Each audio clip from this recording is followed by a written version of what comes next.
LDK-ja, ku do që sillet, don me pas aty afër pranin e PDK-s, Partisë Demokratike të Kosovës.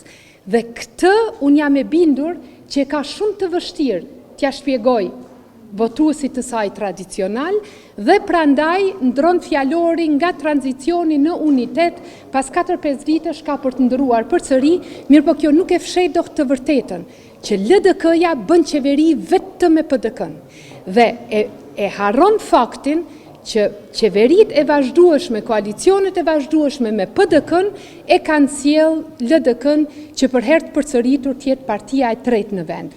Nëse LDK-ja dëshiron të formojë qeveri, duhet i fitojë zgjedhjet, nuk ka recetë tjetër.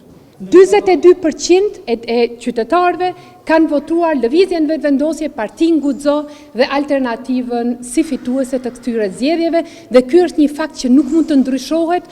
Ne shumicën qeveritare mendojmë që e kemi dhe prandaj po nuk kemi arritur ende tek çështja e formimit të qeverisë. Prandaj thirrja jonë është secili ta ka përcej vetveten, të zhbllokohet votimi edhe të shkojmë në zgjedhjen e kryetares së kuvendit dhe më pas sfidojeni koalicionin e tashëm qeverisës, a do të jemi në gjendje të formojmë qeveri apo jo.